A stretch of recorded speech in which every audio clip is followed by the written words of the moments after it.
Voilà, donc en fin de compte, je vais vous parler d'une solution qui va vous permettre de mettre votre patrimoine de données donc en vitesse de croisière. Alors, on a entendu parler de Gartner qui disait qu'effectivement, il fallait être en même temps green et en même temps révolutionnaire en termes de technologie, aller vers de l'IA.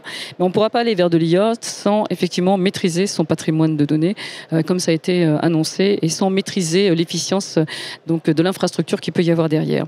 Nous, on a développé un algorithme unique et puissant qui permet justement d'accélérer la connaissance du patrimoine de données de n'importe quel espace de stockage. On a plus de 250 connecteurs. Et on a été labellisé Solar & Pulse parce qu'en fin de compte, notre solution, ça fait maintenant 17 ans qu'on existe. On aide surtout les clients à optimiser leur système d'information et plus particulièrement leurs données. Et à partir de là, ils gagnent 40% sur leur temps de projet. On va jusqu'à 70% sur des projets pour de la qualité ou de l'archivage et de la destruction de données. Et c'est extrêmement complexe quand vous attaquez l'ensemble du patrimoine de données. Et on a jusqu'à 50% de réduction de l'empreinte énergétique et donc carbone du système d'information. Donc on est vraiment, et 20% dans un processus d'amélioration continue. Alors vous allez voir comment, parce qu'on arrive justement à être dans ce processus d'amélioration continue. Donc première étape, cet algorithme qui va vous permettre de découvrir de façon dynamique, sous forme d'arbre et de modélisation, votre système d'information. Et ensuite un parcours unique qui s'appelle le GMRL, où vous allez gouverner, vous allez modéliser, vous allez réguler, vous allez suivre le cycle de vie de la donnée, donc vraiment avoir une action sur la donnée. Première étape, j'ai un programme, je crée une demande. Cette demande peut être créée par n'importe qui dans l'entreprise. Et à partir de là, elle va pouvoir se créer, passer en mode projet. Projet data, bien entendu.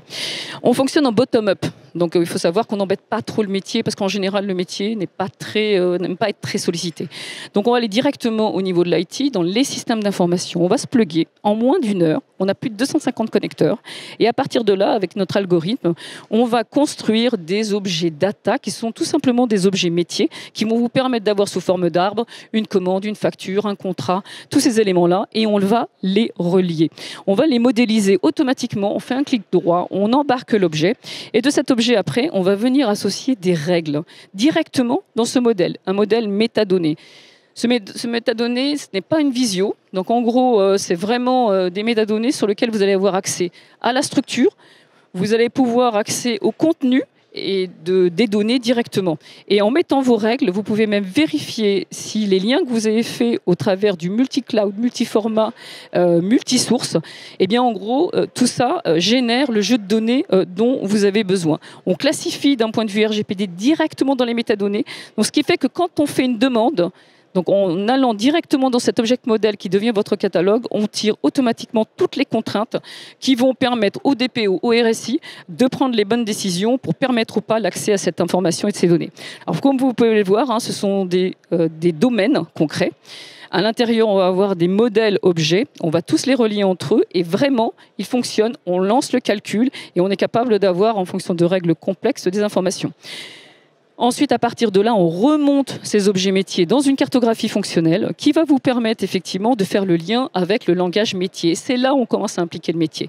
Donc le métier nous a donné ses règles, on les a intégrées, on a reconstitué la connaissance directement au niveau de la sémantique du système d'information, on arrive déjà avec des choses, on travaille en atelier avec lui directement au niveau de cette cartographie fonctionnelle et nos projets, là où ailleurs nos concurrents, on a été benchmarkés pour pouvoir le faire sur 2 ans et demi. C'était un client qui était un client un grand groupe du CAC 40, où derrière on a été benchmarké avec des clients, enfin des concurrents anglo-saxons. Eux proposaient 2 ans et demi et nous on a fait ce projet en 9 mois. Donc 42 pays sur 5 continents. Et donc, c'est toute la supply chain. C'était le procure to pay, order to cash, air to air et toute cette strate où on a effectivement archivé et détruit l'ensemble des données. Enfin, détruit, je m'entends, bien entendu, c'est plutôt archivé pour la valeur probante et qui a permis aux clients de gagner en performance. Et c'est surtout ça, la vraie valeur de la solution, c'est qu'ils gardent un système en vol de croisière avec uniquement les données qui sont actives. Ce qui lui permet, par exemple, quand il passe dans des applications, du cloud de type Exadata, vous payez très très cher en termes au processeur, et bien là, finalement, vous ne payez que en fonction des données véritablement efficientes que vous utilisez pour votre business. Des modèles, attention, je clique droit, je choisis une task.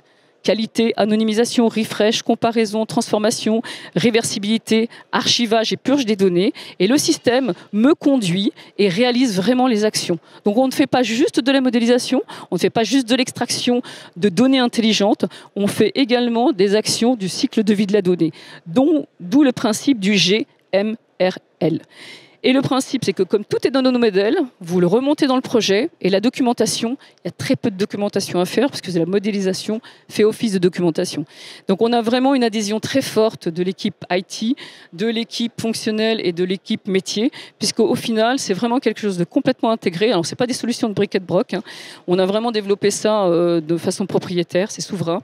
On a travaillé avec l'économie des armées et d'autres acteurs, donc ils demandaient une certaine sécurité de leur système d'information. Donc, les données restent chez vous. Par contre, la centralisation se fait uniquement au niveau des métadonnées dans une solution donc SaaS qui vous permet d'avoir une vision globale. Donc voilà. Donc juste pour retenir. Les métiers voient plutôt ce type de vision. Ils font des demandes. Ces demandes ensuite sont envoyées à des data stewards qui génèrent ensuite les projets. Et ces data stewards n'ont plus qu'à aller chercher ou le dictionnaire qui va bien, plus particulièrement le modèle. Et là, automatiquement, ils ont tous les moyens de savoir qui doit intervenir par rapport aux différentes personnes.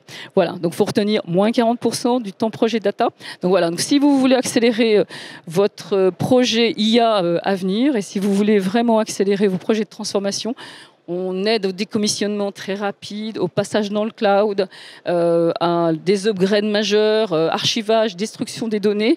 Et la force de la solution, c'est un algorithme qui se maintient dans le temps. Donc, toute modification que subit le système d'information, le modèle est organique, il va se réajuster et va avertir les propriétaires du modèle qu'il y a une modification qui a été faite. Donc, ils l'acceptent ou la refuse.